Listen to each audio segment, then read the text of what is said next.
elements of the Atlantikwall and the meaning of them today that is organized. We have a full schedule for you.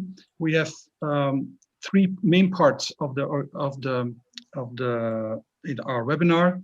We will talk about the added value of digitalization inventarization. We will try to respond to the question why European inventarization should be necessary. And then we have the breakout room sessions with Marc Potier in French, with Marco van Baalen in English, and with Mathieu de Meijer also in English. We will address three issues of which you have received some introductory remarks: added value of a data library, European cooperation in inventarization, and connecting professionals and amateur experts. In the end, we will come back to the plenary room and we will hear the reports of the different breakout sessions. Mathieu de Meijer, the project leader of Atlantikwall Europe, will end the sessions. And then at the end, we will have Christopher Addy from the Jersey Heritage Museum in the Channel Islands in Jersey, presenting the Atlantikwall heritage on the island of Jersey. It is part of our digital inventory of visits that we do due to the COVID situation. We've had Norway presented like this in one of the earlier webinars.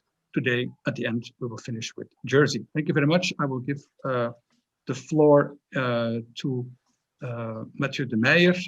We are starting a little bit earlier, and because we have learned that to start early means also that we finish in time. Mathieu, are you ready to have an early start of this webinar? Yes, hello to you all. So I think some of you already know me by now. My name is Mathieu de Meijer. I'm director of the Atlantikwall Museum in Raverside at Ostend, in Ostend, Belgium. And with Raverside, we are also project leader of the Atlantikwall Europe project, in which we organize this third webinar, this time about data library. Next slide, please. The main question in this webinar is: what is the added value of exchange of Atlantikwall related inventories between European countries, institutions and persons? We mean, why do we need an inventory of the Atlantikwall, and why would it be interesting to look at it from a European level and to exchange the information about that? We want to emphasize that the main focus today is not on the harmonization of inventories. We know that several countries have GIS systems in which they make an inventory of the Atlantikwall by examples of there are different databases in which oral history is put in, or artifacts or images and so on. But that's not the goal of this webinar, to see how we can merge all those to one big database, because that's a very big technical issue, which we don't think we will be able to solve in 1 hour and a half.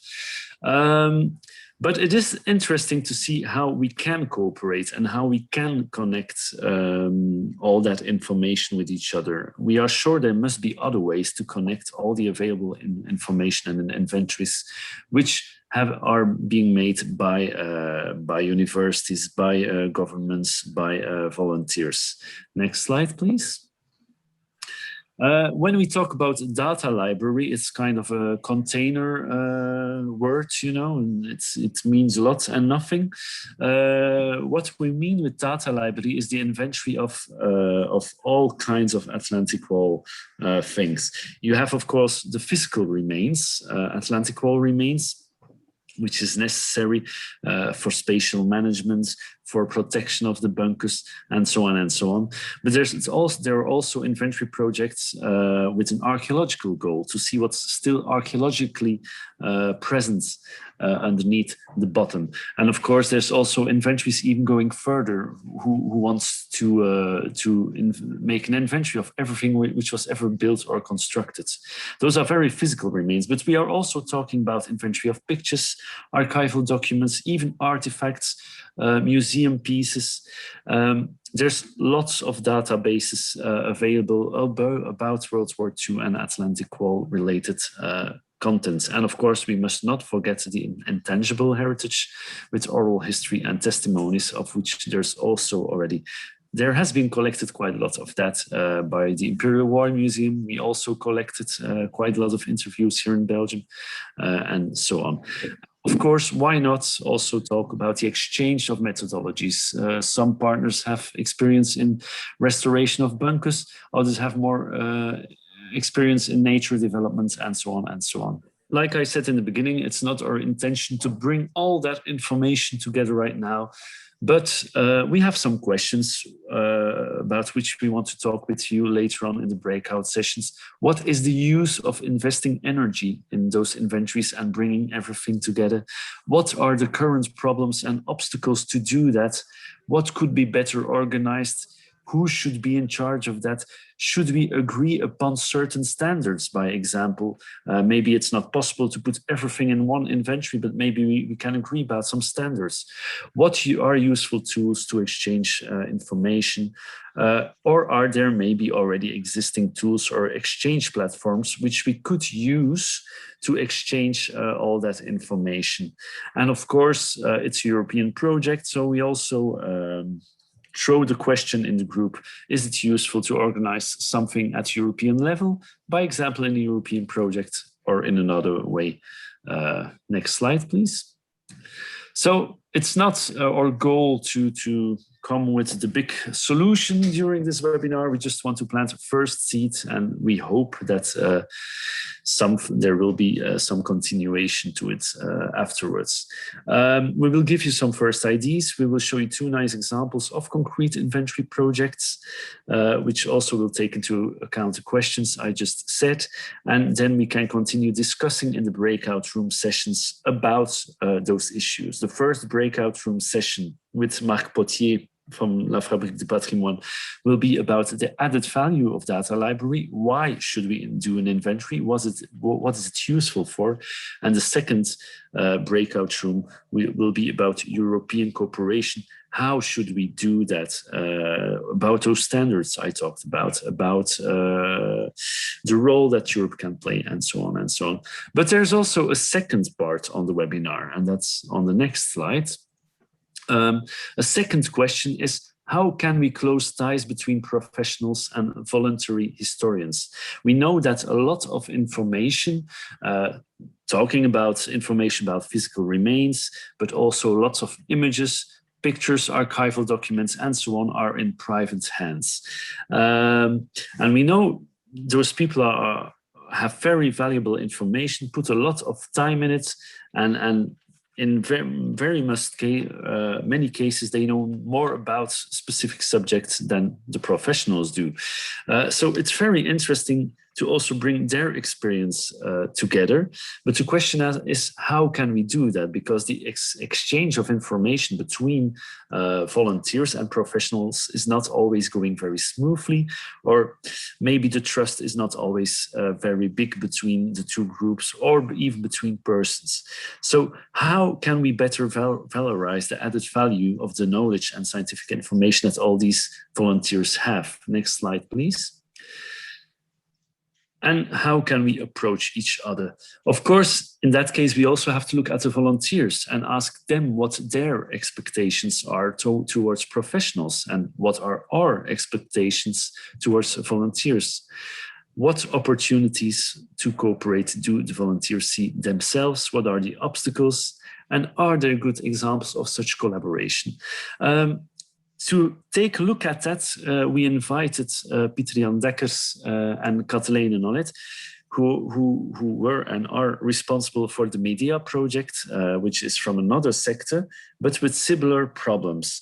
They have worked on metal detectorists and professional archaeologists, and have worked on methods to get those two groups of people together and to put all the information together, and so nothing is lost actually. But Pieter-Jan and Kathleen will give more explanation about that. But I think it's a very nice example of how a project could be built about exchanging Atlantikwall information between volunteers and professionals. And that's what the third breakout room is devoted to that topic. How can amateurs, volunteers work together with professionals, and what can we mean for each other? Next slide, please. Finally, after the breakout room sessions, we will end the webinar with a presentation by Christopher Addy about the Atlantikwall on the Channel Islands. Okay, so I suggest we start with the webinar, and the first speaker who will follow me is our colleague Geert-Jan Mellink from the Stichting Europees Erfgoed Atlantikwall from the Netherlands, who will give you an introduction to the concept of data library and its opportunities. Geert-Jan, the floor is yours. Hello, everyone. My name is Marco van Baalen. I'm also a member of the Dutch Foundation for European Heritage, Atlantikwall Heritage. So this is Geert-Jan's text. Good afternoon to you all. My name is Geert-Jan Mellink, but I'm not. I'm Marco van Baalen. And I'm a member of the board of the Foundation European Heritage Atlantikwall in Holland. During the coming 10 minutes, I will introduce to you the concept of data library and its opportunities and a few dilemmas that come with it. Next slide, please. Let me start by explaining what we should mean by the somewhat misleading expression data library.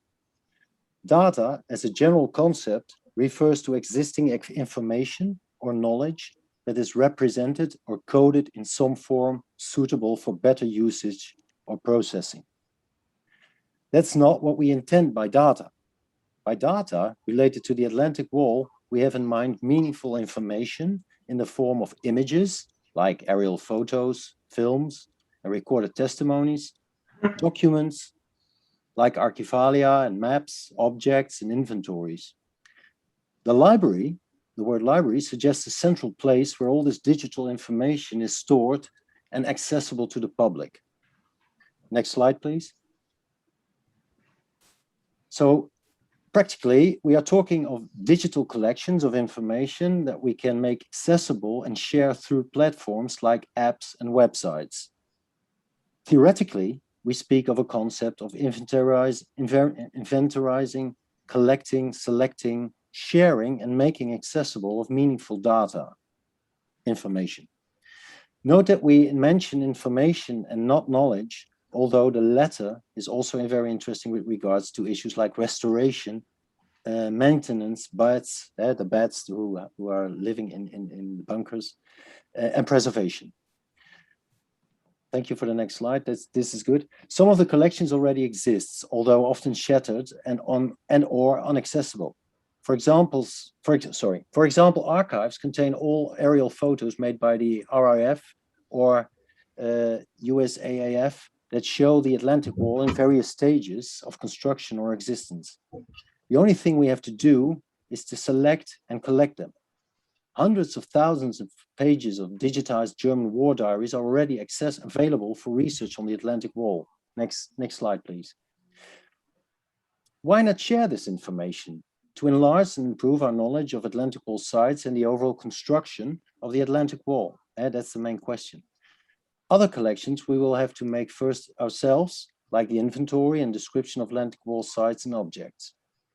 This concept of inventorizing, collecting, and sharing at first sight offers great opportunities.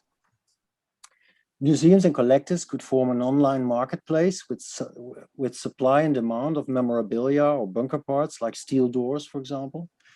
As we shall see further on in this webinar, a mapped Atlantikwall based on aerial photos could be useful for archaeologists doing research on traces or remnants of the Atlantikwall. An inventory of all Atlantikwall objects could be a tremendous help for spatial planners and area developers. It could help determine which objects and ensembles are important to protect, and also avoid unpleasant surprises at construction sites. Next slide, please. Like here in the Dutch town of Maasdijk, where an unknown towbrug was found during roadworks, for example. So that's problems that can be solved beforehand if you know it's there. Slide 7. Next slide, please. But some of these opportunities come with the dilemmas of serious drawbacks. Making public the exact location of all known or until now unknown Atlantikwall objects poses a threat to administrators or owners of sites. By making this information available, for example, through apps, adventurers and fanatics, bunker lovers, are invited to illegal activities like trespassing on other man's property or in protected and vulnerable nature reserves to visit bunkers or dig for them. In the Netherlands, this is a serious problem already. Then, if you would want an inventory of Atlantikwall objects, what do we have in mind? The total of built Atlantikwall objects exceeds by far 100,000, among which 15,000 heavy bunkers. And then we haven't even taken into account military positions, trenches, paths, and roads. Another question is to what level we would like to describe the objects. Later on, one of the speakers shall tell us more about the huge and gargantuan task of inventorizing. Sorry. And to conclude, next slide, please. There's also a conclusive slide, but yeah, we already passed that one. Okay. And to conclude, there is the dichotomy amateur professional, which stands between the concept of inventorizing, collecting, and sharing. Inventorizing and collecting is largely done by amateurs. They have their own ways and systems. They collect on specific topics and buy photos or objects from the internet. Search for documents in archives or even buy them in large quantities. But they are very reluctant, if not unwilling, to share their information, which they acquired over many years and for which they often paid a lot of money. So therefore, the conclusion must be that the concept of data library is very promising but comprehensive and should be discussed thoroughly before bringing into practice in one way or the other. One thing is clear. Without the cooperation and knowledge of amateurs, the concept of data library is doomed to fail. Thank you very much for your attention, also on behalf of Geert-Jan Melling. Thank you, Marco. Thank you, Geert-Jan, also. And this has been quite a globalized, the globalization of the issues that are at hand today. À notre deuxième intervenant, Cyril est prêt. Cyril, est-ce que vous êtes prête pour votre présentation? Cyril Billard représente le ministère de la Culture en France et est occupé depuis des années. On vient d'en parler, que Cyril travaille plus longtemps sur le mur de l'Atlantique. Cyril is working longer on the Atlantikwall than the Second World War has lasted. But he will explain everything. Il va tout vous expliquer sur son travail d'inventarisation en France. Cyril, bonjour à tous. Voilà. Oui. Vous avez la parole. Bonjour à tous. Et puis, excusez-moi, je vais intervenir en français parce que mon anglais est trop mauvais.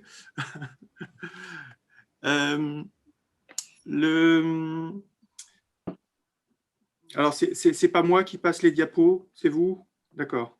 D'accord, c'est ça. OK. Alors, ce projet de collectif de recherche qui concerne la Normandie, il a émergé en 2014 et les travaux ont commencé en 2015. C'est un projet porté par le ministère de la Culture pour répondre à deux questions principales. La première, c'est la nécessité d'avoir un outil de gestion patrimoniale pour un patrimoine extrêmement important, extrêmement sensible et qui subit toujours des destructions importantes, mais également un phénomène de pillage par des collectionneurs, etc. Ça, c'est un premier volet, donc la gestion patrimoniale, et avec l'objectif aussi une volonté importante, une volonté marquée de faire rentrer ce patrimoine-là dans le champ du patrimoine. Alors, patrimoine, aussi bien un patrimoine monumental au travers de protection au titre des monuments historiques, mais également patrimoine archéologique. Donc cette démarche, elle est double. Ça émane de deux services qui sont le service des monuments historiques et le service de l'archéologie. Donc progressivement, depuis déjà presque une dizaine d'années, on incite progressivement notamment les amateurs qui souhaitent travailler sur des sites de la Seconde Guerre mondiale à déposer des demandes d'autorisation au titre de l'archéologie.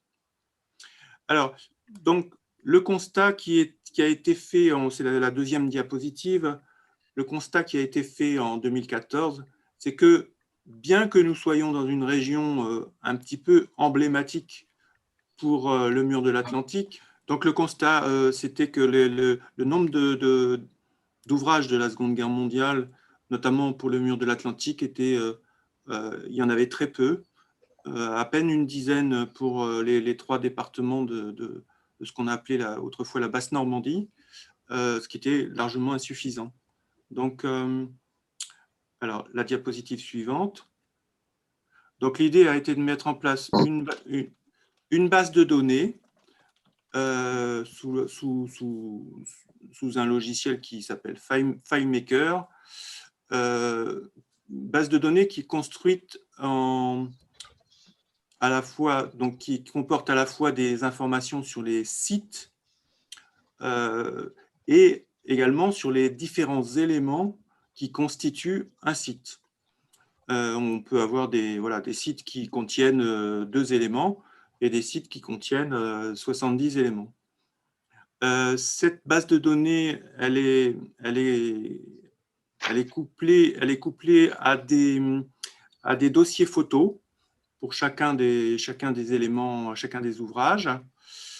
Et puis, elle est couplée à un système d'information géographique.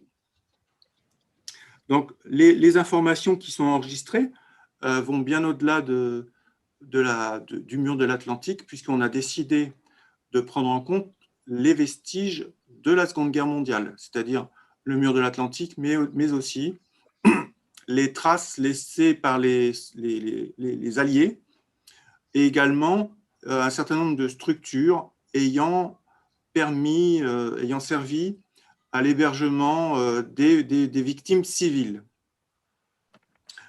La suivante, voilà. Donc, je passe rapidement parce que c'est difficile dans un temps court de détailler.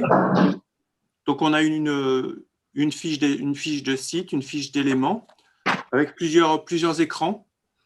Un écran qui va être plutôt, qui va comporter une synthèse documentaire sur l'élément ou sur le site.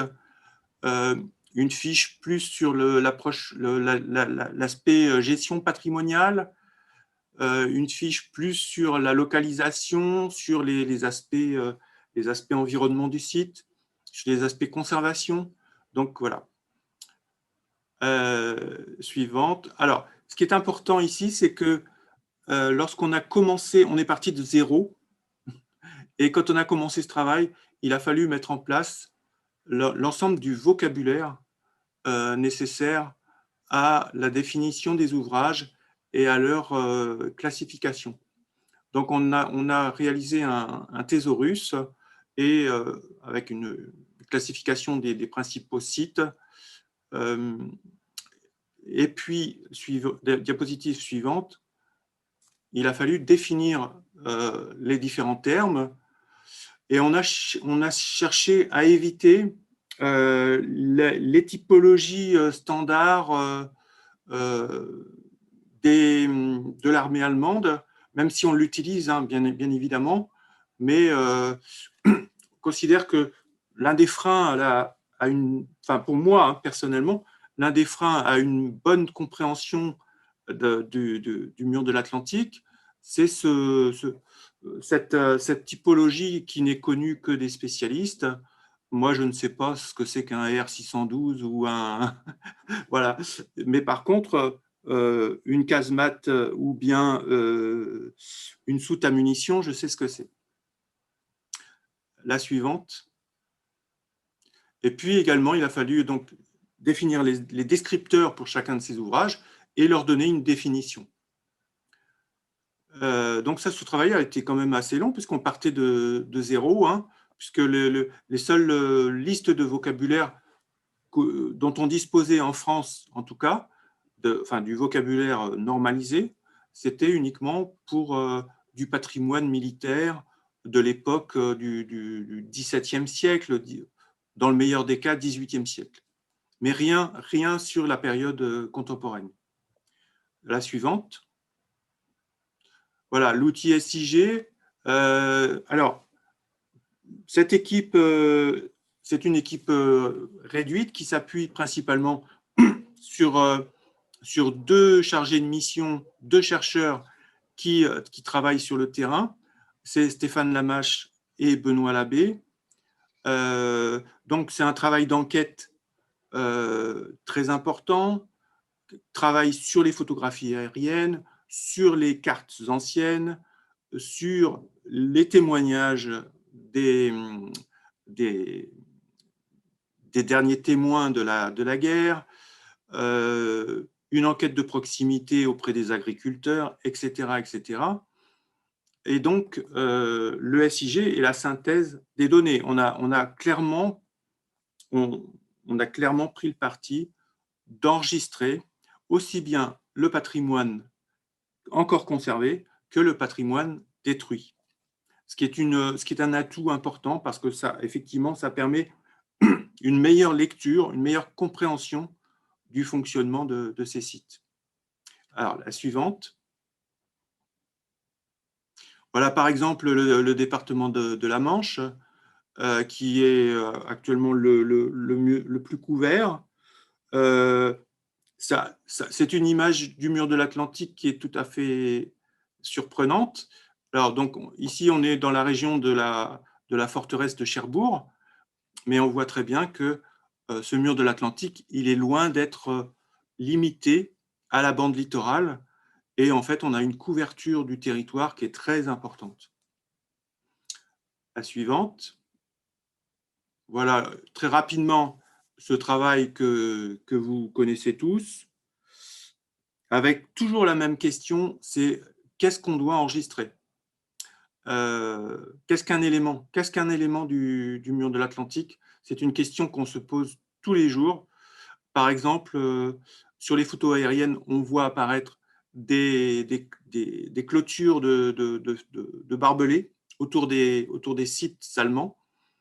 Est-ce que ces choses-là constituent un élément? Voilà, c'est un exemple. Suivante. Voici donc un petit peu à l'échelle du site. On a parfois la chance d'avoir une carte qui est faite soit pendant la guerre, soit juste après la guerre. Et on arrive à produire un nouveau document, une nouvelle documentation qui est un outil très intéressant. Suivant. Alors, on utilise également pour des sites logistiques qui sont dans des grandes forêts normandes, on utilise la couverture LIDAR, parce que depuis 2019, on a la chance d'avoir une couverture LIDAR importante et on a des très grands dépôts logistiques allemands sous couvert forestier. Et donc, le LIDAR nous a permis de faire une cartographie très précise avec un chercheur qui travaille sur ce sujet-là, qui a fait sa thèse dessus, qui est David Capstonwell, qui habite dans le sud de la Normandie, dans ce secteur-là. La suivante. Alors, des sites plus importants, comme le site du Mont Canisy, dans la région de Deauville. La suivante.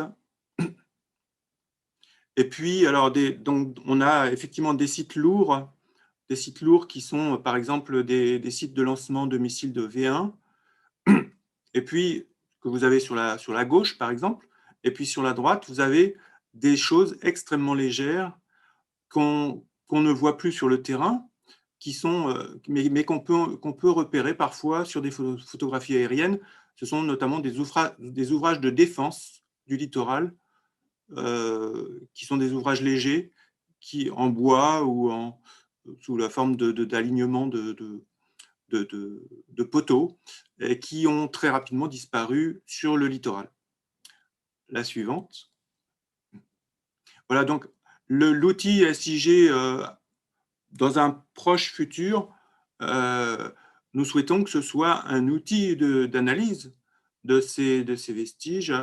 À gauche, par exemple, vous avez une première cartographie des sites V1, V2 dans la Manche. Et puis également, sur la droite, vous avez une image où on va pouvoir avoir une représentation des différents sites par catégorie fonctionnelle. Suivant. Une autre approche, un autre type d'analyse qui n'en est qu'au début, c'est également une analyse plus patrimoniale. Ici, en l'occurrence, vous avez les plages de débarquement sur le Calvados, et puis vous avez le secteur en dehors des plages du débarquement. On voit ici que très rapidement, les sites du mur de l'Atlantique ont très rapidement disparu dans le secteur du Calvados au niveau des plages du débarquement, parce que il y a eu un phénomène de reconstruction de villas pour le tourisme. Le tourisme a repris sa place dans le Calvados, alors que dans des zones beaucoup moins touristiques, le taux de destruction des ouvrages est beaucoup moins important. Et paradoxalement, le secteur le moins intéressant pour observer le mur de l'Atlantique, c'est pas du tout les plages du débarquement, mais c'est plutôt des zones qui sont en dehors de ces zones, notamment le département de la Manche, qui comporte des sites très intéressants. Suivante. Voilà. L'outil SIG, Système d'information géographique, il permet aussi d'avoir c'est un outil de gestion patrimoniale. On peut apporter des couches sur ce SIG, notamment toutes les couches qui concernent les différents types de protection, donc protection au titre des monuments historiques ou protection au titre de l'environnement. En France, il y a un acteur très important qui s'appelle le Conservatoire du littoral et qui est propriétaire de très très nombreuses parcelles sur la côte et qui devient un gestionnaire des milieux naturels, mais par la force des choses, et également un gestionnaire d'un patrimoine littoral. Cyril, vous avez encore une minute. Je finis. La suivante. Voilà, et c'est ma dernière diapo. L'outil qu'on a mis en place, la base de données, sous l'outil FileMaker Pro ne nous donne pas complètement satisfaction. Donc, on est en train de travailler sur une nouvelle application qui va permettre une consultation plus large, à la fois avec deux niveaux de lecture, deux niveaux de consultation, un niveau grand public et un niveau chercheur. Parce qu'effectivement, il y a un certain nombre de sites qui sont sensibles, sur lesquels on souhaite avoir une protection plus importante. Par exemple, des ouvrages qui contiennent des fresques, ou des ouvrages sur lesquels le propriétaire de la parcelle n'a pas souhaité que les données qu'il nous a communiquées soient publiées. Donc, il y aura un filtre pour le grand public. Voilà, je vous remercie. Merci beaucoup, Sir Billard. On espère bien sûr de voir vos recherches sur de nouvelles applications apparaître, bien sûr, dans d'autres pays en Europe. Et vous avez sûrement des contacts dans le reste de l'Europe, bien sûr, pour voir comment on peut se joindre ces méthodes, ces applications et ces résultats. Merci beaucoup. We are going to have Birger Sichelbout do the presentation. And Birger is with us here present, but he has made a video presentation of the exact time allotted to him. Thank you very much, Birger, and we will connect with you briefly after the presentation.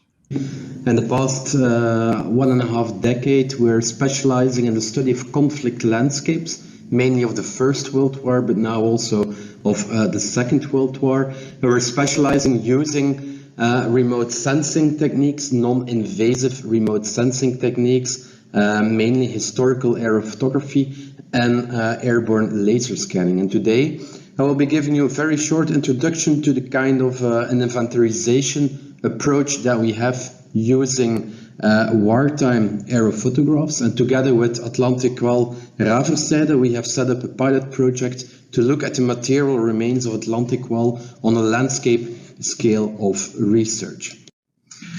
During and also shortly after the Second World War in 1945, literally millions of aerophotographs were taken for purposes of military intelligence, for mapping purposes, and also for bomb damage assessment. And these photographs, which are now stored in archives all over the world, they are an overlooked source of information. Some of the photographs are oblique, such as this one. You can see an oblique view of the city of Ostend and Atlantikwall fortifications and an airfield around the town. Others are vertical, like this. You can see the exact same extent. You can see anti-tank ditches, flak and gun emplacements, pillboxes along the coast. And these features, these photographs are quite easy for mapping and for inventarization purposes. And from an archaeological point of view, they're very interesting because the photographs are contemporary with the time period we are studying. We can see the Atlantikwall landscape in its full extent, and this is quite an advantage. So why do we use aerophotographs? I often explain it using this slide. It's perhaps a rather abstract example, but what we see here is a red carpet. We can see a red carpet from very close. We can see some remains of dust on the carpet. If you look very closely, we can see the texture of the textile. We can see a lot of detail, but we don't get a lot of overview. If we change the perspective, if we look at the same carpet from above as a standing person, as an adult person looking down, we suddenly get a different perspective. We get an overview, we get an idea of the texture and the design of this carpet. We can see the relationships between the white, the yellow and the green points and lines. And this is actually what we're after. We're after this holistic overview perspective, after this more distant perspective of the conflict landscape of the Second World War. The example of the carpet is perhaps quite an abstract example. It gets more real and more concrete if we take a look at the real world example. Here we can see an example of a German observation post. It's near the harbor of Ostend in Belgium. We can see the church tower in the background. We don't get a lot, we get a lot of detail, we don't get a lot of oversight.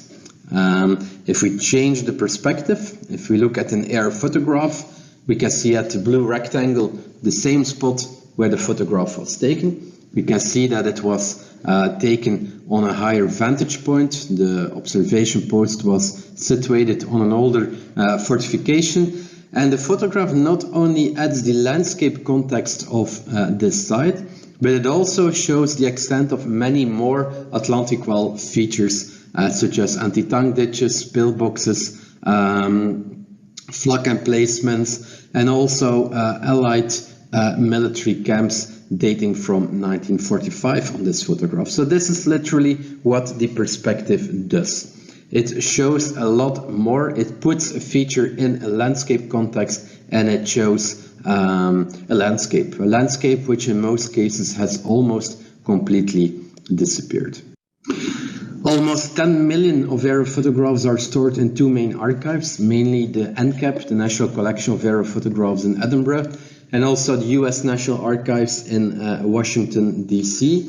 Most of the coverage is British and American photographs, but there are also some captured German imagery available. NCAP has very good online access, but they're quite expensive. The US National Archive photographs can only be accessed on site using light tables and original negatives, but on their website they have flight sortie plots, such as on the right, which indicate you the area which has been flown. If you process all of these flight sortie plots for any given European country, you can get an insight into what's available. Here you can see what's available for Belgium in 1944 to April 1945, and also what's available in May and November 1945. So this is what is available in Flanders and Belgium, and this kind of approach is a good entry point to select the imagery that you need. In 2019, we've set up a digitalization project looking at the original negatives which are stored in the archive. This is how you consult the photographs. In a couple of weeks' time, in 6 weeks' time, we were able to digitize over 10,000 photographs, and these are our main body of information. This is where the research of the Atlantikwall can start. This is the main source of information. In the photographs as a historical document, we're rather interested in the landscape, the sites, the features, and the relics which are visible on the photographs, and all the photographs therefore need to be georectified. It's a technical step. It's a step where we find ground control points, where we indicate them on the historical photograph, we indicate them on the present day photograph, we process it, and we get a perfectly aligned photograph combining past with the present. By combining the information coming from hundreds of those photographs, we can get an insight into the historical war landscape. And these photographs, these historical photographs, they form our main body of information. Each photograph is carefully examined and interpreted. Each war feature, every bunker, every aircraft shed, every gun emplacement, earthwork, barbed wire entanglement, everything that we can see on the photographs, and it's important to see that we can see because there is a lot of camouflage and they were meant to be out of sight from airborne observation. So not everything shows up, but a lot shows actually up. And we map this in a geographical information system. You can see all these colors. These are all different types of features which show up on the historical photographs. If we put them, show them on the present day landscape, you can have an idea of the spatial inventory that we are making, or that we are trying to make in this pilot study. And we believe that this kind of approach gives you an unprecedented insight into the diversity, the density, and also the spatial distribution of Atlantikwall features in our study area. This is only a very small part of our pilot study that you're seeing here, but we have the data for entire Belgium. We have the photographs, the 10,000 photographs, so we intend to extend this pilot case study to the entire Atlantikwall region in Belgium. So if we zoom in a bit, we can see an example of the added value. This is a typical site which shows up during an inventory. We have features over here which are preserved. If we look at them at the historical landscape, we can see that there's only a very small part which is actually preserved. The historical photographs shows much more. We can see the extent of the site. Each white dot over these regions is an anti-aircraft obstacles. We have gun emplacements here. We have sheds for ammunition, etc.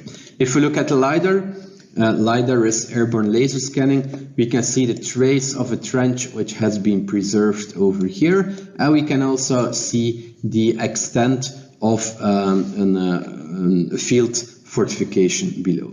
So what are the conclusions? I think we can conclude there's some preliminary observations. I think that we can have a redirection of our focus from sites to landscapes. Something that struck us is that much of the Atlantikwall research is focused on bunkers, but on the aerophotographs, there's also a lot of soft structures. What do we mean with soft structures? Those are trenches, more temporary construction. These are all sites where we have less knowledge of. And why do we bother to make an inventory? Well, we believe that this spatial inventory is an ideal heritage management tool and gives an unprecedented insight into the historical war landscape and where buried archaeological features can be expected. Nothing in this approach is specific to Belgium, so we've worked with aerophotographs in Belgium, Finland, Australia and France. So this is an approach which is applicable everywhere in Europe. And finally, there's some further reading if you're interested in our methodology. Thank you very much, Birger, for your interesting and very well timed presentation. Do you have anything to add, maybe, since you're here present? No, except that I didn't know the topic of the other speakers and that the topic ties in perfectly with other approaches, and that the main issue is getting aerophotographs, and that's a problem, another problem, that's something we need to work around for many partners, and that's the difficult part, to either have deep pockets full with money to buy coverage, or find your way into the archives and digitize it yourself. And the second way is certainly possible for many European countries. Okay, thank you very much, Birger, for your inside view on this. We go now to our next presentation, the Medea presentation, and we have here with us Mr. who is the... Yes. Pieter-Jan Dekkers. Dr. Pieter-Jan Dekkers and Katalijn Nollet. Yeah. Are they ready to go? Yes, Pieter-Jan is available, so he can take the word. Okay, do we have the slides as well? Yeah, I'll present them. Okay, thank you very much. Thank you. So I will be speaking on behalf of myself. My name is Pieter-Jan Dekkers. I'm based at the Vrije Universiteit Brussel, but also on behalf of Katalijn Nollet, who's present here as well today, who is the current coordinator of the Medea project and who is based at an organization called Historis. Okay, there are the slides. That's good, or not? Okay, great. So since many of you are coming from a very different topic at a very different field, I will briefly present the background of the project before we dive into the specifics and especially the citizen science aspects of it. So the basic motivation for this project is to collect and make available the finds data from private citizens, hobby detectorists that are active in Flanders. The hobby, it's a very popular hobby. The hobby has been allowed since April 2016. Before that, it was formally prohibited, but there was a sort of a gray area, legal gray area, where it was tolerated. There was no enforcement of that ban on detecting, well, there was a lot of collecting, and a lot of detecting going on.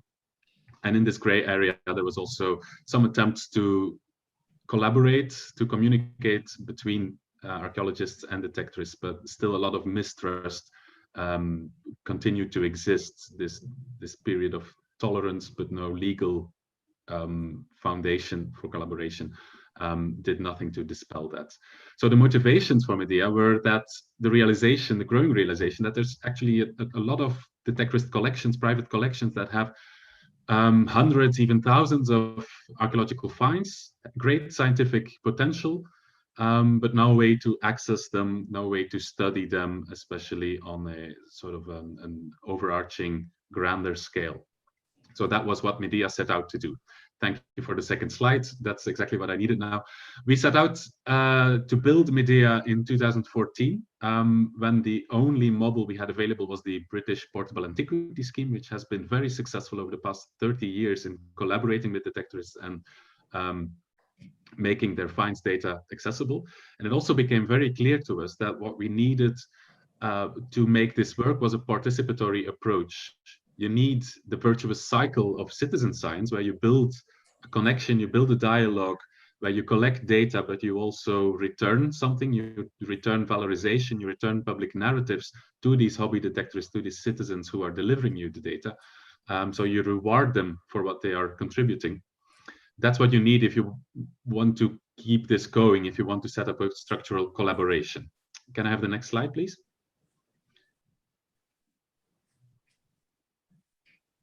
Yes, so we started building the Medea project, the database, a multidisciplinary process where we, as I said, we're building research infrastructure, but we're also building out outreach activities, trying different things, seeing how they worked, finds identification days, an exhibition, and so on. Can I have the next slide? Medea still exists today. It's still very active. It exists as an online database. You can find it online at vondsten.be. I will show you the URL at the end of the presentation. So it is, on the one hand, a scientific tool. It is the persistent online publication of qualitative basic finds data that anyone can access, researchers, heritage managers, but also the wider public, including the detectorists. And it is a collaborative tool in that we rely on self-recording by detectorists and addition of finds data, finds identifications, and so on by experts. And also important to note, these experts can be anyone, because as Mathieu already said earlier today, quite often the experts are not the professionals, are not the academics, but the people, in this case, literally in the field. As you can see, we've collected almost 3,000 finds. We have quite a lot of registered users. The number of finds is still quite modest, especially when you compare to the number of schemes that have that exist today abroad. There's a number of reasons for that. I will come back to that, but the main reason is a lack of funding to set up this citizen science feedback loop. So there's a number of lessons to be learned that I will come back to today. Can I have the next slide, please? But this is our setup. As I said, it's collaborative. Detectors are recording finds.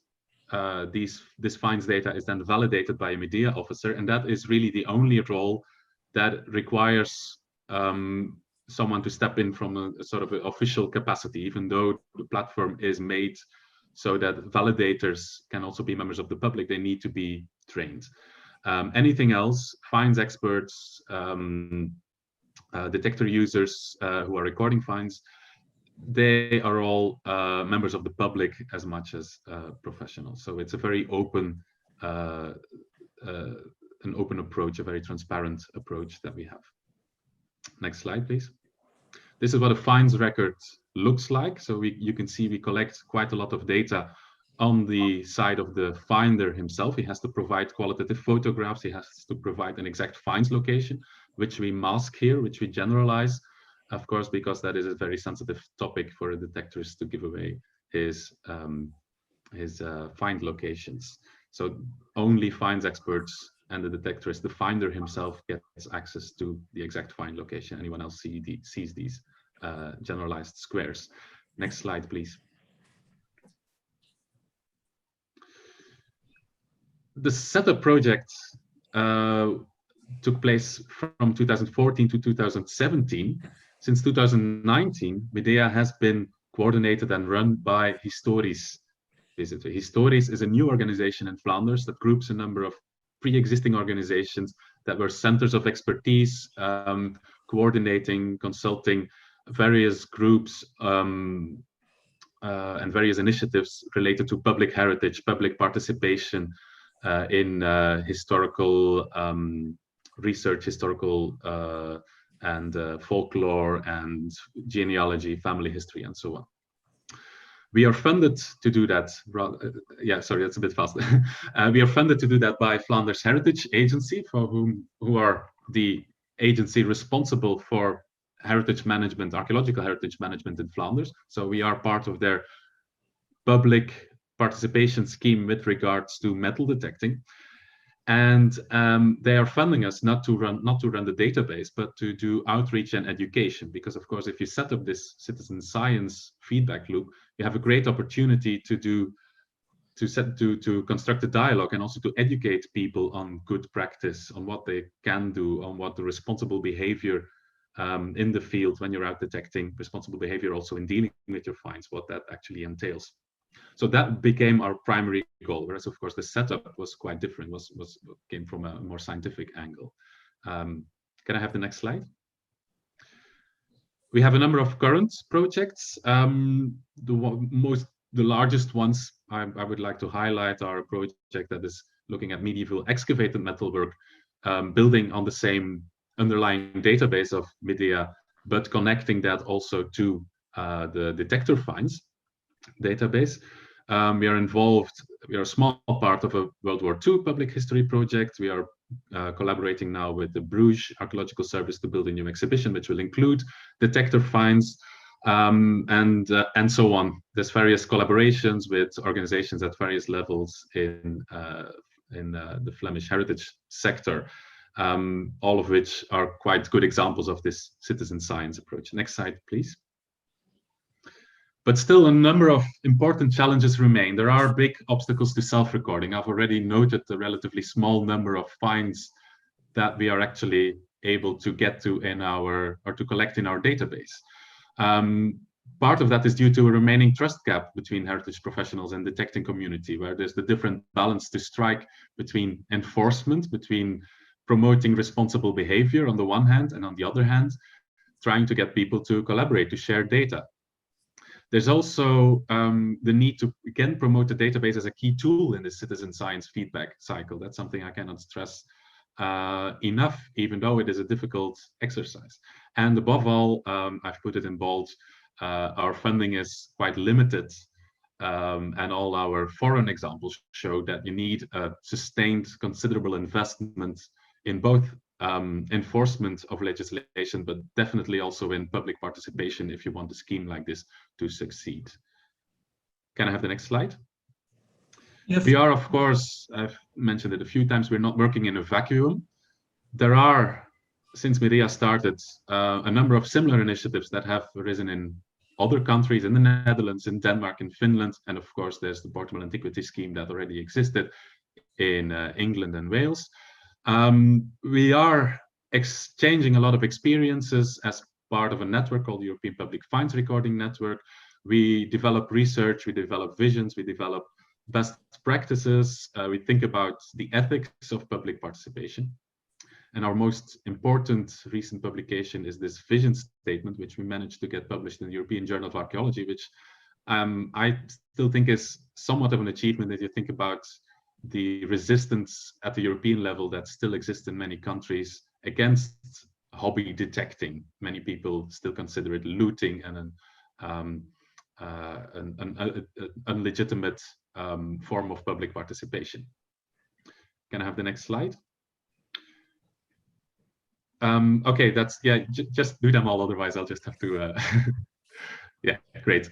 I wanted to conclude this, and hearing the previous presentations, I think these are quite relevant, and these chime well with a number of points that have been raised already.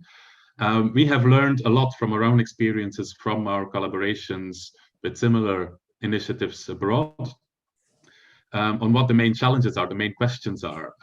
These are not commandments, as the cartoon should make clear. These are not even definite answers. These are questions, balances that you need to look at, that you need to consider in any citizen science project, I think, regardless of the exact topic or domain. The first one is quite straightforward, is sustainability, of course. It's quite easy, especially in heritage, to get project funding, but how do you keep this rolling? How do you keep this going? And in our sector, it's very important to build this structural development to keep this dialogue going. But for that, you need sufficient funding, you also need to think about data sustainability, the FAIR principles, and so on. All these aspects are come into play at that level. Pieter-Jan, yes. One is that the virtuous cycle works on different scales, and what we have done is build a digital one. But there's also the offline aspect that we need to consider continuously. And again, there's pros and contrasts to that. There's advantages and disadvantages. It's quite easy to go to a detectorist meeting, to go to a detector rally, to visit them at home, to get them talking, to get to discuss some finds. But how does that give you any advantage in the long run? How does that give you any new finds data?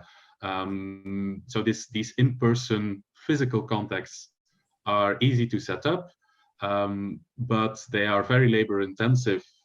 If you scale them up, they are quite hard to get a big return on investment. On the other hand, the online platform that we have, we see it is competing with social media, where detector communities are quite active. There is, you need a bigger motivation. You need to motivate people to actually engage with that. Pieter-Jan, mag ik een beetje tussenkomen? Kun je besluiten? We hebben nog een beetje over tijd. Oké, ja, wel, ik ga snel gaan. Yes, to conclude with that one, you need to think about the return on investment that you are going to get with your cycle of citizen science.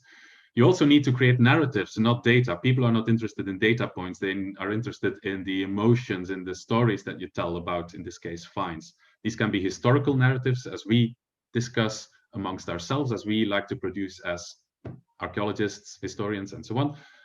But they can also be discovery narratives, which we see are much more popular, much more easy to relate to for most people. If the detectorist finds comes in the media, it's about, the story is about the finder, not about the historical or archaeological significance. You need to think about data quality versus quantity, and that's something we are struggling with as well. In collecting finds data, we are setting quite a high bar. Photograph quality, for instance, turns out to be quite difficult to achieve for many people. We see, in comparison with the Danish detector scheme, where there is a very low bar on photographs. People can just, with a few clicks in the field, add their find. But many of these photographs are very difficult to use for scientific purposes. There's the issue of principles versus practice, in that there is a legislation, there is a professional ethics, but in many cases, detectorists, public finders, don't really conform to that. So you need to think carefully about how far can you go in your dialogue, in your promoting of good practice in your education. And finally, there is the aspect of contribution versus co-creation, the various levels of citizen science that you can construct. This is more of a philosophical question that perhaps you need to think about at the outset of any project. How do you deal with expert authority, for instance, versus multifocality? Each of these European schemes has made different decisions in terms of object classifications and how detailed you go, who is making them, and this, as it has been said before, in many cases, the public has very different conceptions of what this material is, and different motivations in dealing with it, different ontologies than the experts. So those are the main points that I wanted to raise. I apologize for going over my time for a few minutes, but I hope this is useful and can be taken forward in your discussions. And these are our contact details in case anyone wants to know more. Thank you very much. Thank you very much, Pieter-Jan. Very extensive work, very impressive from another point of view, but actually quite similar, I think, to what we experience on the Atlantikwall sites. Dear participants, we are going to go to the more interactive part. We have 3 breakout rooms waiting for you. Timon will explain how it works. You choose according to the program, you choose the breakout room that you want. If we see that one breakout room is not very popular, we will intervene and ask people to camp in another breakout room for the 30 minutes that are allotted to them. Timon, you have the floor. So currently I'm still making the breakout rooms. You will see them appear down below as soon as I'll open them. In the bar below, we will see breakout rooms, or there will be a pop-up screen on your screen, and then you can select which breakout room you want to join. And you simply click join, and then you will be in that meeting room. The meeting rooms will last for 30 minutes, and then they will automatically close, and you will be redirected to the main room. I'm just finishing up here. So if Raf can fill in the gap. What I can go over the 3 breakout rooms. One is added value of a data library. Cette salle breakout est faite en français avec Marc Potier. Marc, est-ce que tu es là? Oui, je suis présent. Bonjour à toutes et à tous. Voilà. Voilà, valeur ajoutée d'un inventaire. Then we have 2 breakout rooms in English, one by Marco van Balen. Marco, you are there, of course, and Mathieu is there too. Marco will lead the breakout room on European cooperation in inventarization, and Mathieu de Meijer will lead the 3rd breakout room, connecting professionals and amateur experts. This is on the subject, of course, where Pieter Jan Dekkers just talked about. And then I think as soon as Tijmen gives the go-ahead, we will all be able to scroll to the lower part of our screen, where we can choose under breakout rooms. And actually, there we are. The group added value of data library. Mark, you have 2.5 minutes to tell us some conclusions from that first breakout room. Merci Mathieu. Alors, une session où nous étions peu nombreux, 3, mais malgré ce nombre, eh bien, énormément de choses ont été dites et nous n'avons même pas eu assez de temps pour pouvoir échanger. Donc, je remercie Cyril Billard qui nous a donné des compléments par rapport à la recherche qu'il a présentée, et à Madame Schramm de la caserne d'Ossine, le camp de rassemblement de Malines, nous expliquant y compris tout le travail qui est fait au sujet de la déportation et du travail de mémoire par rapport à ces 26 000 à peu près détenus dans ce camp.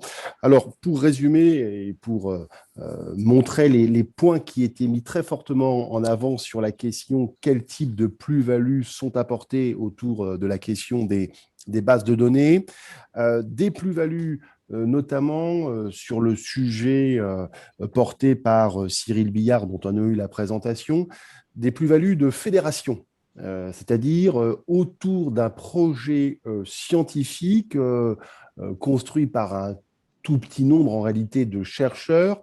Cela a pu associer énormément de partenaires qui se sont intéressés, que ce soit des collectivités, que ce soit d'autres acteurs publics qui finalement trouvent un grand intérêt à travers la construction de cette base de données, ce qui n'était pas forcément vu au départ comme un objectif pouvant être déclenché par la création de ce travail scientifique. Et puis, autre élément très fortement mis en avant dans notre discussion, le côté pédagogique, éducatif, au-delà des éléments mémoriaux indispensables, lorsque le travail des équipes de Malines est là pour essayer de retracer les vies, les parcours, à travers des photographies, à travers la construction, y compris d'un mur mémoriel, eh bien, c'est véritablement s'inscrire, y compris dans des projets plus larges, notamment le projet European Holocaust Research Infrastructure, qui montre bien que les initiatives portées par des musées, par les acteurs qui sont avec nous, s'inscrivent dans des dimensions européennes, dans des dimensions plus larges, avec principalement des vocations éducatives, pédagogiques, et on se pose à peu près tous les mêmes questions au départ, des questions de vocabulaire, des questions d'outils, et surtout, ce qui nous semble le plus important, des questions de permettre au plus grand nombre de s'intéresser à nos travaux, à nos recherches. C'est ça aussi l'intérêt de ne pas être en petits groupes, uniquement de spécialistes, mais dans ce côté grand public, dans le sens positif de l'expression. Okay, thank you, Marc. Merci beaucoup. The next, we will jump to the next one immediately. Let's go to Marco. Marco, it's your turn to tell what has been told in your breakout room session about European cooperation in inventarization. Also 2 minutes, 2 minutes and a half, please. Are you there, Marco? I was still muted, sorry. No Started problem. talking, being muted. Thank you, Mathieu. So we talked more about the how question. So not the why, but how could we organize this? And when I threw out this question, it's first of all, it was quite, nobody actually said much. So that's the big question, apparently. But what we mainly talked about was the things you need to think about before you start working together. So like the main questions is like, what do you want to share? And who are you sharing it with? Who are the end users? Who are the people who have an interest in working together on this shared cooperation on Atlantikwall heritage, digitizing and inventarizing and showing?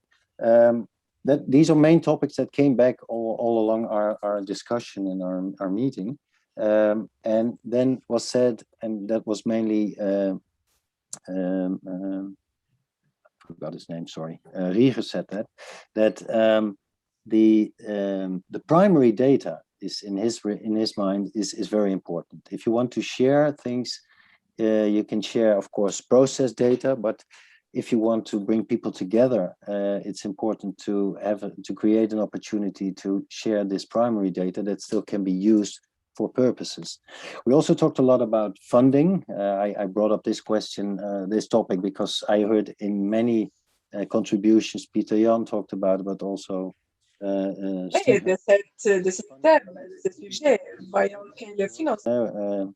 then in Europe and in European projects, we know that funding can also be found, but of course you need to have a good plan. And the main question we had actually in this breakout room, which we didn't solve, is it necessary to have a central structure, or can you also work on a national level? We also heard a contribution by Heimo, who is from Italy, and he said that even in Italy he's working on that, of course, but there are many people connected to the World War II heritage, but it's very regionally differently organized, so it's quite difficult actually to get over that problem, over that challenge. So we talk mainly not so much how we could get there, but the first questions we need to answer ourselves: why do we? How can we bring this forward? And so what's the common ground? What's the common purpose for sharing information? That's more or less the main, in a nutshell, what we talked about. Okay, thank you very much. And maybe somebody want to add. I probably have forgot something. Well, maybe people can also add their comments in the chat, of course, if they want, or if they want to share more about the issue. Finally, I will say some few words about the breakout room in which I was, which was about connecting professionals and volunteer experts. We were about 10 people. We had not enough time to discuss everything, but we saw the question is quite alive. One of the main things which came back during the entire breakout session is the importance of confidence. Volunteers don't always get the confidence from professionals. They give an image to them, and the professional wants all their images, and then they are left behind with their images used by professionals. Their name is not used anymore, and so on and so on. So that's one, and that came back in all the stories we heard. We had a nice mix of professionals and volunteer experts in our group, so that was interesting, and that is something that came back. The lack of trust between several people, several groups, and respect that is needed. we also heard that it's important, if we want to do a project to around that subject, it's important to manage all the expectations every party has. We have to think about what we are promising. We have to show the people what we do with the information they got. And explain what is possible and not possible in advance. And a very nice example of such a project is Onder de Radar, of which Wouter will put the web link in the chat, maybe now, I don't know, or later, where there was a nice cooperation between volunteers and professionals. And there we saw that we professionals actually also gave something back to the people, because the volunteers could use their aerial photographs, and volunteers could add their information they knew, and they could go very much in depth. So it's a very valuable project. I see the link is now in the chat. We also have some Dutch partners, and they recognized the same problems as we have in Belgium or other countries. Also funding opportunities. We also heard about a problem in Holland that some museums which are run by volunteers, and they put lots of energy in it and lots of time and money from themselves, that it's very difficult to be recognized by professional organizations. There's quite a concurrence between museums, and it's very difficult to professionalize themselves. They don't get the chances to professionalize their museum or their organization. And that's quite frustrating. So there's still a lot of work to do about that. Yeah, trust came back through the entire breakout room. It's important to say from who you get the information you use, because now that's often forgotten. And then you have people who say, I'm never doing that again, or I'm never giving information again to that organization because they don't respect me. So it's a very interesting subject. There's still a lot of work to do. Medea came back a couple of times as a good example, where they also have investigated all the obstacles and so on. And the Stichting Historisch has also experience with that. And at the end, we also had the extra attention which was asked for oral history, because we didn't talk a lot about oral history today, which is a pity. Maybe it was a bit focused on physical remains, but we shouldn't forget all the sources of oral history. And we heard from several people in our group who worked on that. So we should also think about how we could gather that information and also give respect to all the ones who have been working on that. I think that's mainly what has been said in our group. I see the links of Historisch VZW and Onder de Radar are now also in the chat. So if anyone wants to add something to that, you can do it in the chat. I'm supposed to end this little block with the Atlantikwall Europe project. We also have a survey online. I will also put a link of that in the chat. Invite everyone to fill that in, also volunteer organizations. Then we can see what expectations there are in the fields, and you can also send the link to that survey to all people you know in all different countries, and based on that there might come new projects. So just some publicity for that. Okay, that ends the thematic part of this webinar. We have one more speaker left for you. Every webinar, we invite one country to present their own Atlantikwall sites. I guess that's what we're going to see first now, Taman and Raf. And then we will show you the rest of the Atlantikwall Europe project. Thank you, Mathieu, for this concise presentation of the results of the breakout rooms. Chris, you have sent us an immense amount of data to share, to stay in the context of our webinar. It is so much that you have to share it yourself. Chris, Tijmen will run you through it. If you have any problems, you should be able to share your content because Tijmen has made you an active member of this online community. Okay, thank you. Before I do share the screen, I'd just like to say thank you very much for the invitation to participate in the webinar. It's great to be here and to give you a little flavour of things from the Jersey perspective, which I hope that you're going to find interesting. So I'm going to tell you a little bit this afternoon about the Atlantic Wall fortifications here in Jersey, and principally, really, my focus is going to be on the men who built them, the men and women who were brought to Jersey as forced and slave workers is going to be the principal theme.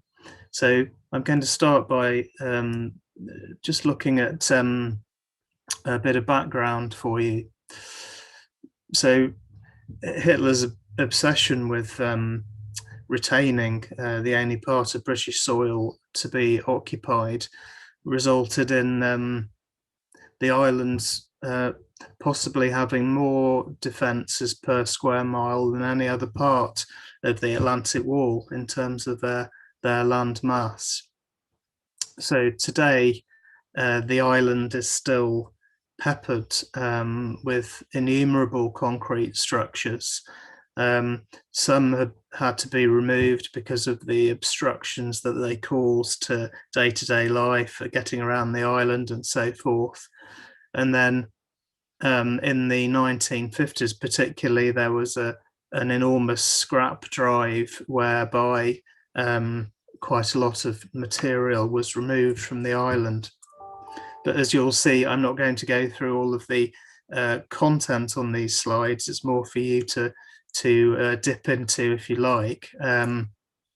But it's particularly interesting that there was so much emphasis on fortifying the islands and such a strategically misguided focus on investing materials and manpower completely out of proportion with the strategic values of the islands, that is plural.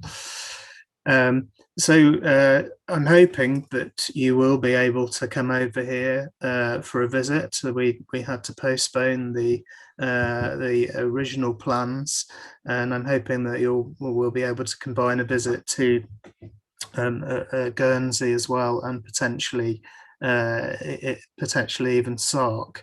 I don't know if anybody listening in has visited the Channel Islands before, but you're going to obviously be very familiar with the kinds of structures that you see on the screen here.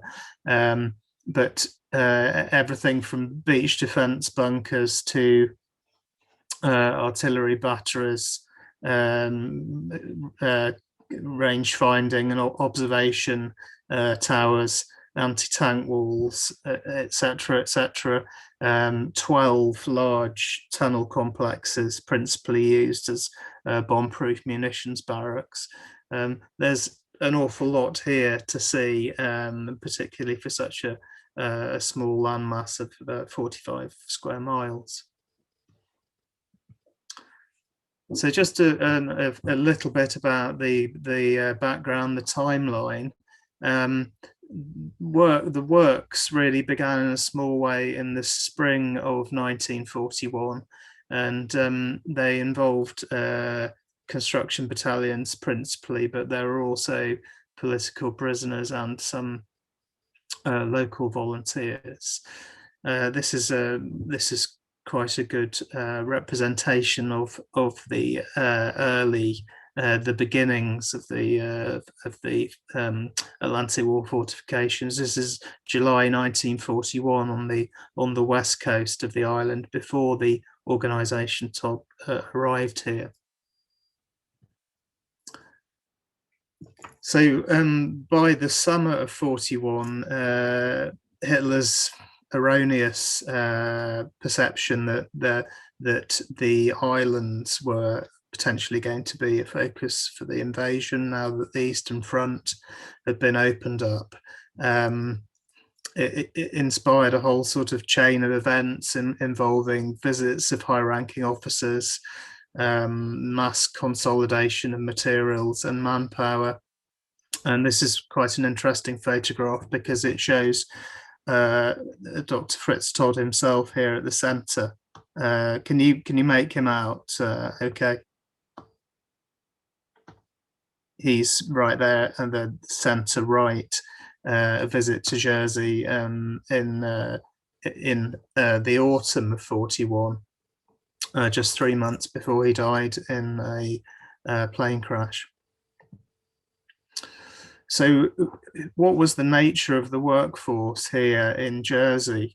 Some 6,000 forced and slave workers were brought to Jersey during the main period of construction from 41 to 43.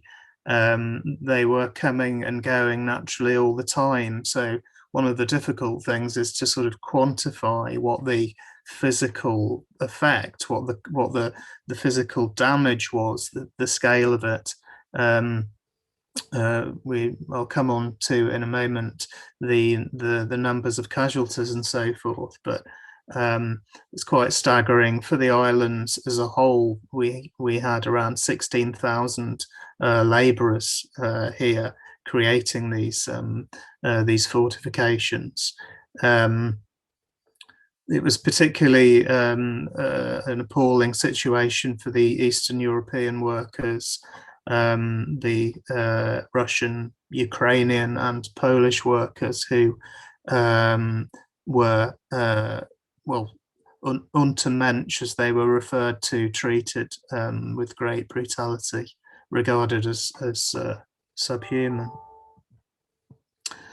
Now, we're quite lucky that a well-known local artist called Edmond Blompier rendered the images of the workers as they were seen, and we touched upon the importance of oral history a moment ago, and it's particularly strong in terms of the records that we have of people who witnessed the treatment and the experience of the workers, and indeed in some cases put themselves at great risk to assist the workers by providing food and shelter. Now, I don't know how much press that it has got on the continent, or what it's had on the continent, but one particular story has been immortalized in a film called Another Mother's Son. This is the story of Louisa Gould, who sheltered with members of her family and friends a fugitive Russian and ended up paying the ultimate sacrifice at Ravensbrück concentration camp.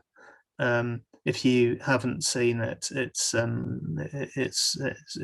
worth a watch. It gives a fairly reliable account of what is one of the principal occupation stories here in Jersey. So working conditions in the tunnels were particularly unpleasant.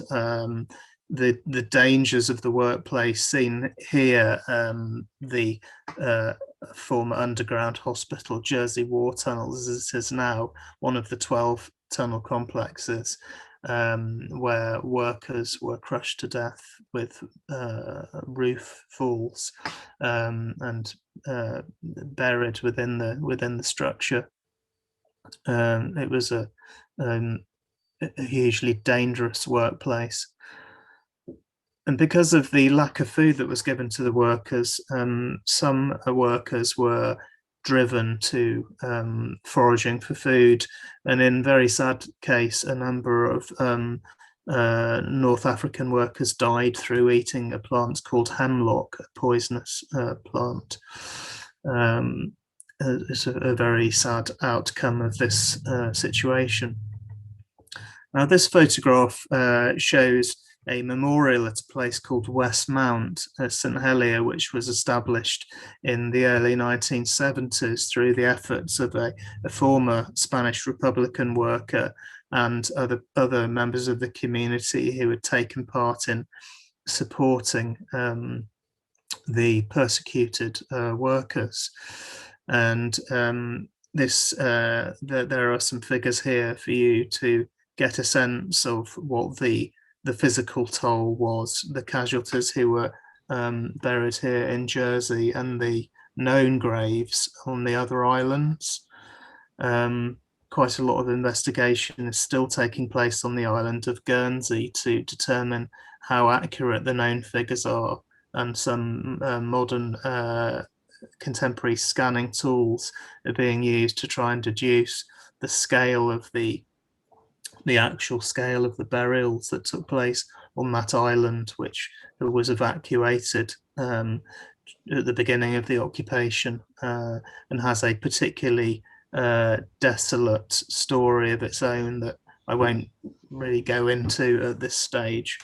But it's important here for you to get a sense of the memorialization, the commemoration of the experience of the workers as an important part of our annual Liberation Day ceremony. Chris, you have 7 more minutes. Okay, all right. And is the audio coming through okay? Yeah. Yeah. Yes, very good. Cool. So just a quick look now at the Jersey Heritage sites. We have 6 visitor sites, and we have the Jersey Archive. Now, of these sites, there are 3 particularly that I'm just going to touch upon. The first is the Maritime Museum, which is home to the Occupation Tapestry Gallery. This for us was a very important community project that was launched for the 50th anniversary of the liberation in '95. In fact, Prince Charles inaugurated it. Essentially 12 large tapestry panels that were created by a panel for each of the parishes of the island, created by volunteers over 30,000 hours. It was a really great example of how the community can come together to create a lasting reminder of the events of the occupation and liberation, looking, of course, at touching upon the fortifications as an element in that. This will be one of the sites that I'd like to take you to when you visit the island. A 13th panel was created for the 70th anniversary. So moving on to La Hougue B now, which is a small but fascinating site that includes a 6,000-year-old burial chamber or passage grave, a medieval chapel, and at the foot of the mound that covers this Neolithic chamber is a German command bunker that has been interpreted to tell the story of the forced and slave workers, and we call that the Memorial to the Forced Workers. It's a simple and fairly small scale affair that was actually done some years ago now on a small budget, but what it does is recognize the scale of the suffering of the labourers, and it doesn't function in the same sense as the memorial I mentioned before, in a wreath-laying, formal commemorative sense, but it tells the stories, which is really important. So moving on then to Elizabeth Castle.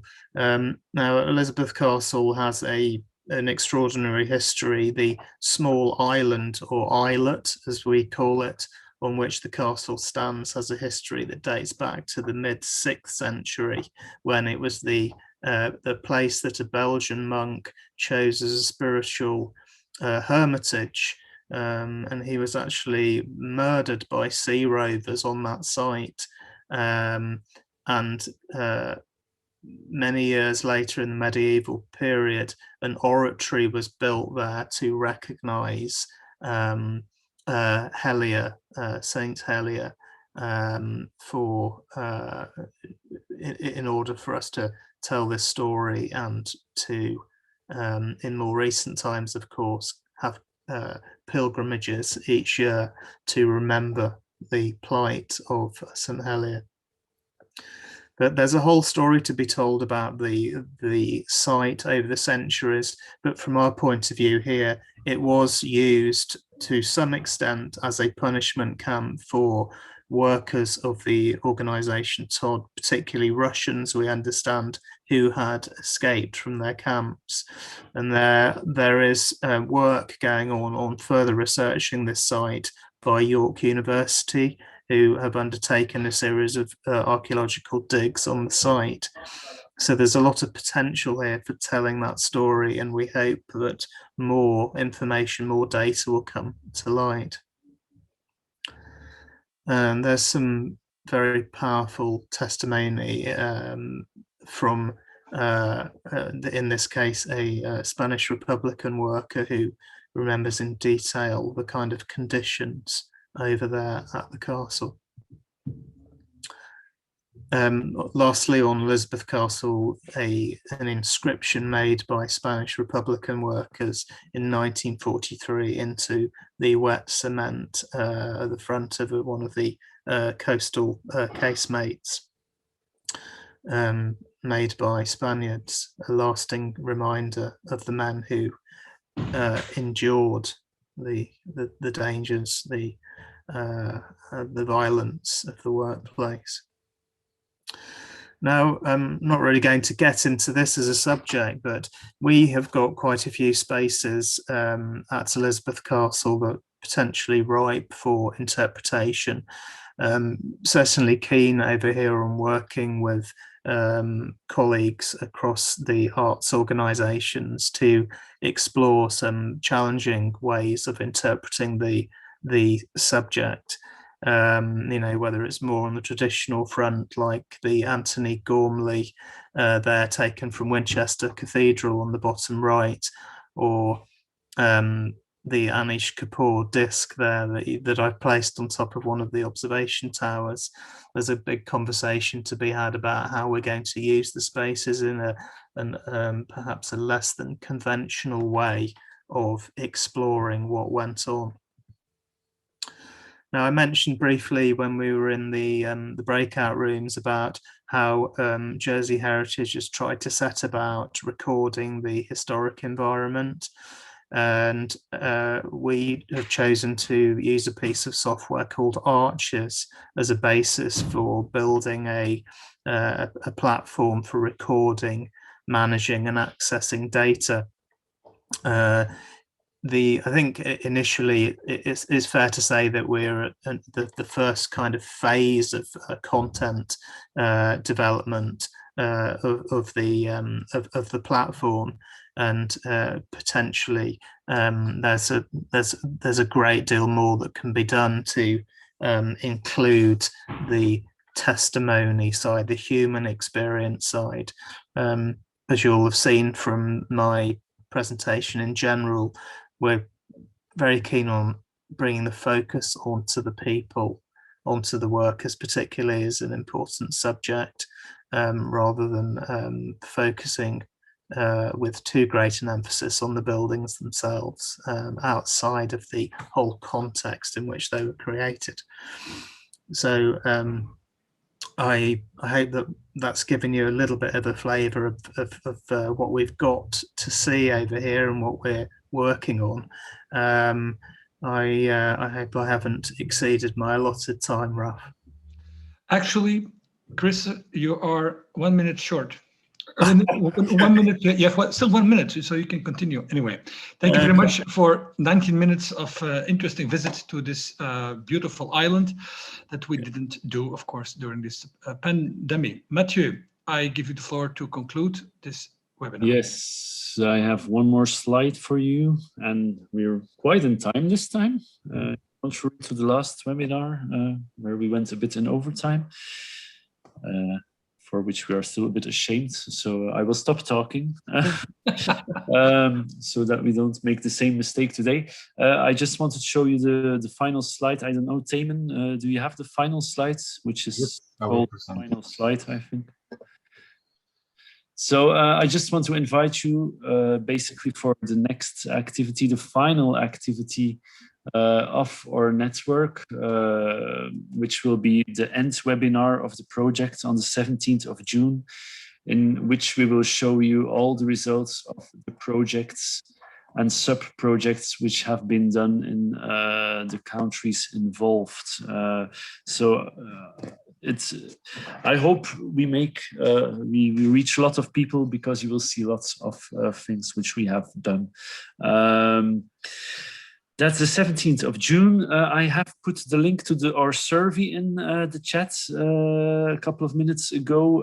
I invite everyone to fill that in, because after Atlantikwall Europe, we are still thinking about some kind of durable association in which we can continue some of our work when the official project is gone, is finished. But with the survey, we want to make an investigation to see if we have enough potential partners or interests in a new European or not European project or cooperation. So please fill in that survey. That's a really, really important one. That it's also a way to enlarge our network and to keep connected to each other. We also have our website, of course, where you will find all the results of the projects in a few weeks. And there's one more physical activity which can go on due, and that's the Bunker Day in Belgium this Sunday. So I invite all of you, even our Norwegian friends, to come to Belgium Sunday to visit some bunker sites, but quite a lot of them are already complete. But nevertheless, we hope to see some of you during that event. So I will conclude this webinar. I hope to see all of you back on the 17th of June. With the results of the entire project, which started in 2018, and maybe also something for the future. Thanks a lot to everyone. Thanks to the speakers who spoke today. And I'm sure we will see each other back in some form. Hopefully, we will see each other live in the future. So see you. Bye. Thank you, everybody. Bye-bye. Bye. Everybody. Bye-bye.